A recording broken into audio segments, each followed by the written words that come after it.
عزیزو، یہ جو میں آپ کو واقعہ سنانے والا ہوں، اس کا راوی کہتا ہے کہ ہم قطر میں ایک کانفرنس تھی، وہاں پر گئے.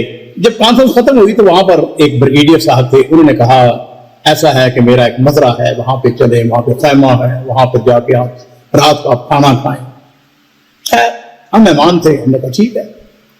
جس وقت ہم وہاں پر پہنچے تو وہاں پر ایک سیرین ماشاءاللہ لمبا خوبصورت، اس نے وہی بدوی لباس پہنا ہوا اور بہترین اس نے کھانے کا اہتمام کیا ہوا.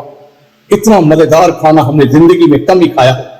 جب ہم نے کھانا کھا لیا تو ہم نے اس کے ساتھ گپ شپ لگانی شروع کر دی. تو ہم نے کہا کہ تم کہاں کے رہنے والے ہو، کیسے آ گئے؟ ہمیں کسی نے بتایا کہ یہ شخص جو آج آپ کی خدمت میں مامور ہے بڑا ہی امیر آدمی ہے. ہم نے اسے کہا کہ تم اپنی زندگی کی داستان سناؤ. تو اس نے جو داستان سنائی تو پھر کس طرح کہنے لگا کہ شام میں میرے والد کا پانی کا ٹینکر بنانے کا کارخانہ تھا. ہمارے پاس کافی ملازم تھے، میں بھی وہاں پہ کام کرتا تھا، میرے بھائی بھی وہاں پہ کام کرتے تھے. ہمارا کام بہت اچھا چل رہا تھا.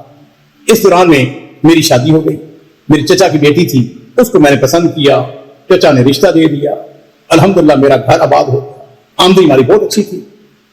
لیکن اچانک ایسا ہوا کہ ایک دن ہمارے والد ان کو ہارٹ اٹیک ہوا یا ویسے کوئی بیماری آئی، بہرحال اللہ کے پاس چلے گئے. میں اپنے بھائیوں میں سب سے بڑا تھا. میں نے اپنے بھائیوں کو بلایا، میں نے کہا دیکھو بات سنو کہ اگر ہم اکٹھے مل کے کام کریں گے تو اس کے اندر برکت ہے.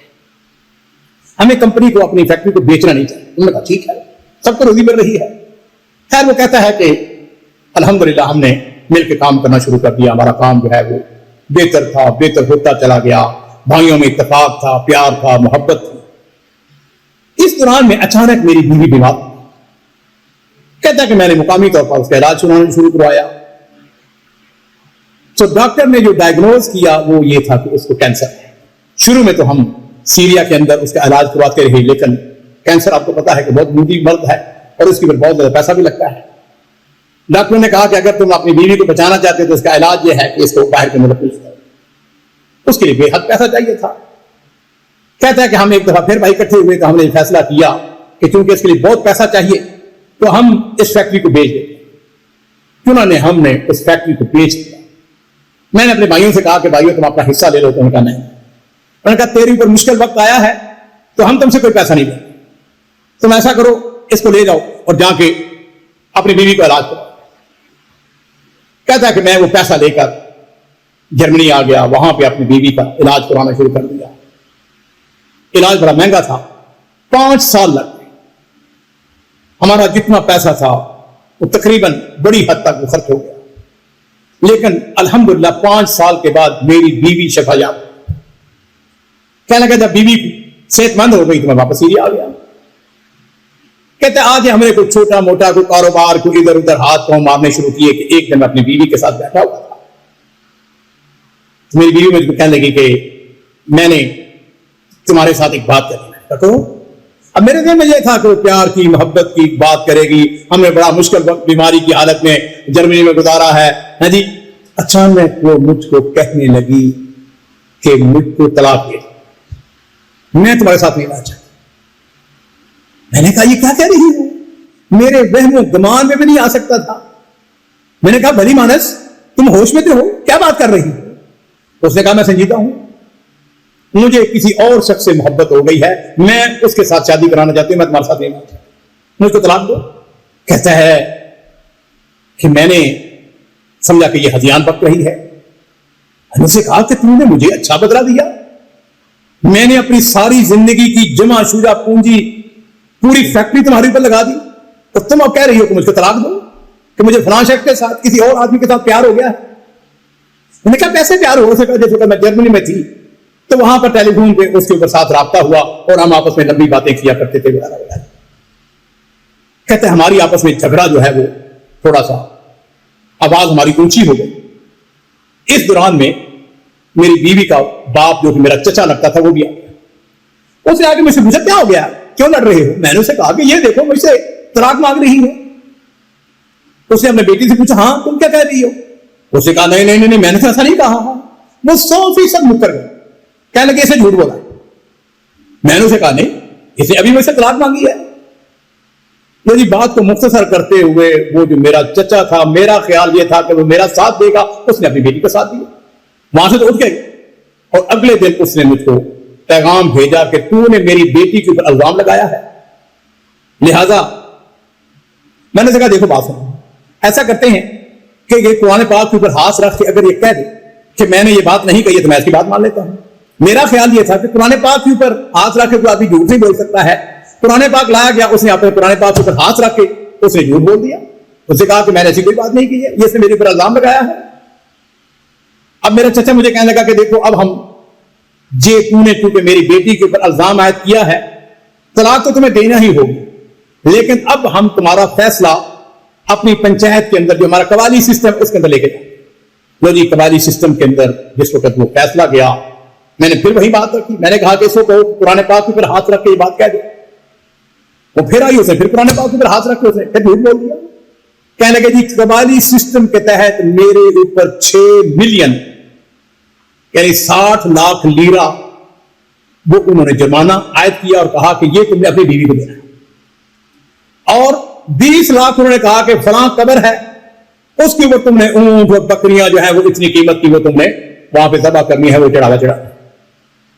کہنے کہ میرے پاس کچھ نہیں تھا، میں تو جبری سے آیا تھا، آپ چیز میرے بھائیوں کو پتا چلا تو ایک دفعہ پھر میرے بھائی میرے ساتھ کھڑے ہو گئے، انہوں نے کہا بھائی ہم تمہارے ساتھ ہیں، ہم نے اپنے گھر اپنا جو کچھ ہمارے پاس زیور تھا، جو چیزیں تھی، کچھ قرضہ وغیرہ لے کے ہم لوگ، تو جو پنچایت کا سربراہ تھا وہ میرے پاس رات کے اندھیرے میں آیا، مجھے آ کے کہنے لگا 1 ملین لیرہ میں تمہیں بطور مدد دیتا ہوں، مجھے پتا ہے کہ یہ عورت جھوٹ بول رہی ہے، تم سچے ہو، لیکن ہمارا قبالی سسٹم اس طرح کا ہے اور میرے اوپر اتنا دباؤ ہے کہ میں مجبور ہوں کہ میں اس عورت کی فیور کرتا ہوں۔ میں نے اسے کہا کہ نہیں، ہم بندوبست انشاءاللہ کر لیں گے۔ کہنے لگا میرے بھائیوں کو اللہ جزائے خیر عطا فرمائے، انہوں نے میرے ساتھ کھڑے ہوئے، ہم نے کرا کے وہ پیسہ جو ہے ادا کر دیا، اب میرے ہاتھ کچھ نہیں۔ کہتے اس دوران میرا ایک اور چچا تھا، وہ میرے پاس آ گیا، اس نے کہا بھتیجے بات سنو، ہمیں پتا ہے کہ تو بے گناہ ہے اور تو انتہائی شریف آدمی ہے، میں تمہیں اپنی بیٹی کا رشتہ دوں۔ میں نے اسے کہا چچا میرے پاس تو کچھ بھی نہیں ہے، پہلے اگر کچھ تھا بھی تو وہ ہمارے اوپر جو ہے وہ کچھ قرضے چڑھ گئے ہیں، نہ میرے پاس گھر ہے، نہ حکمار ہے، نہ کپڑوں کے لیے ہے، نہ زیور کے لیے ہے۔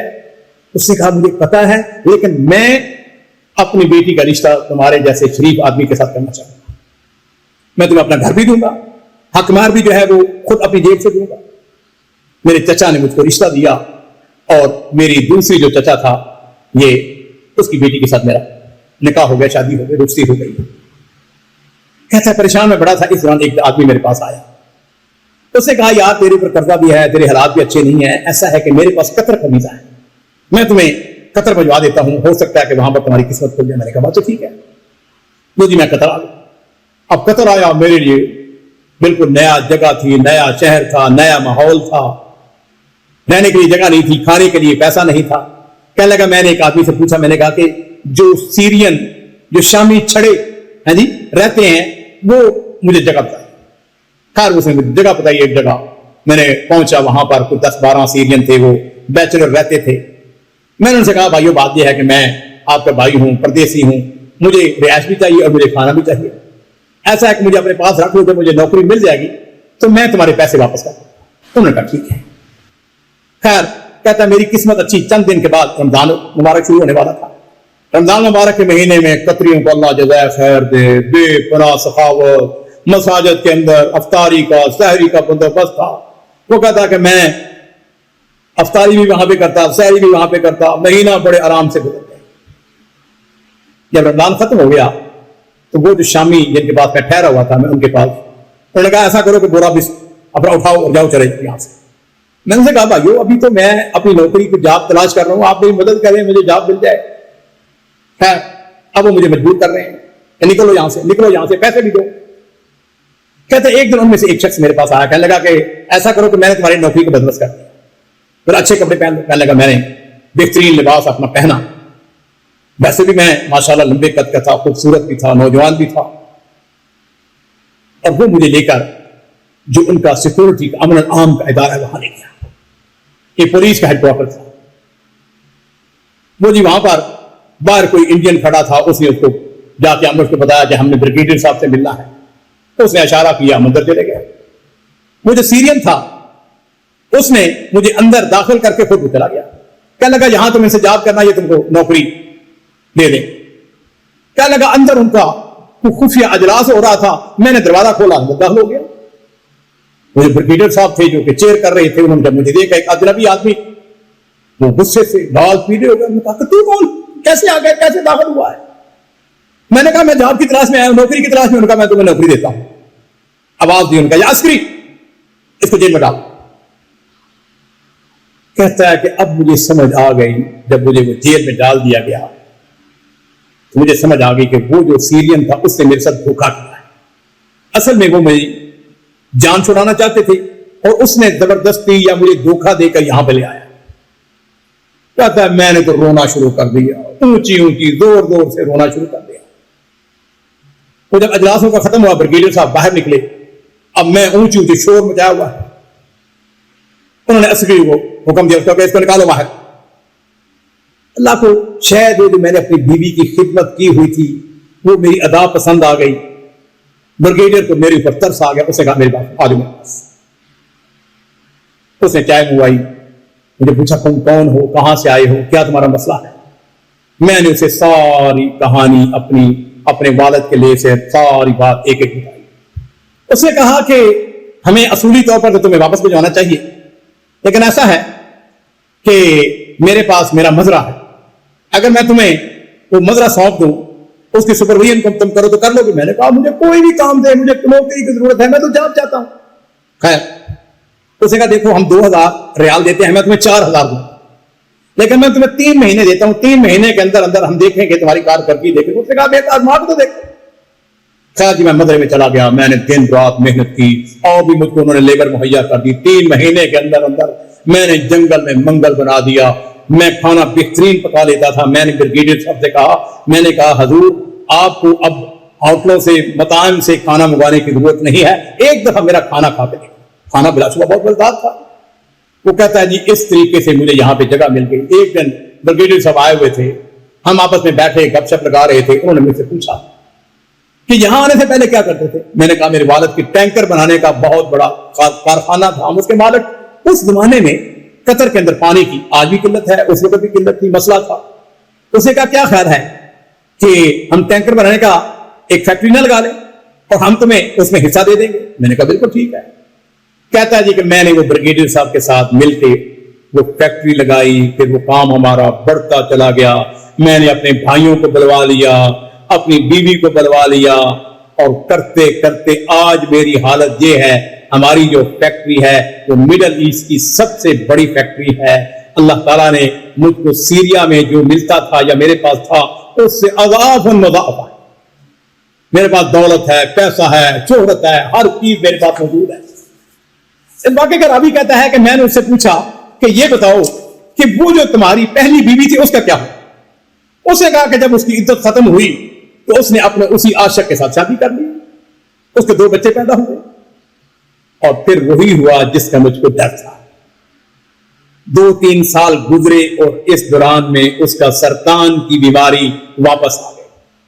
پھر وہ بیمار ہو گئی, اور ایک دن ایسا ہوا کہ اس کا جو عاشق تھا اس نے اس کو روتا ہوا چھوڑ کے بھاگ گیا. اپنی بچوں کو لے کر وہاں سے چلا گیا, کسی دوسرے ملک میں چلا گیا. اور وہ عورت جو ہے اس کی حالت یہ ہے کہ نہ اس کے پاس خامد رہا, نہ بچے رہے, نہ صحت رہی, نہ تندرستی رہی. وہ شدید بیمار ہے. اور جیسا کہ عربی کی ایک کہاوت ہے کہ کما تدین تدان, جیسا کرو گے ویسا بھرو گے. اللہ تعالیٰ نے قرآن پاک کے اندر ارشاد فرمایا کہ ولا تحسبن اللہ غافلا عما يعمل الظالمون انما يؤخرهم ليوم تشخص فيه الابصار. بات یہ ہے اگر کوئی یہ شخص سمجھتا ہے کہ میں آج کسی سے ظلم کر کے, کسی کا حق کھا کر میں چین کی نیند سوؤں گا, تو اس بات کو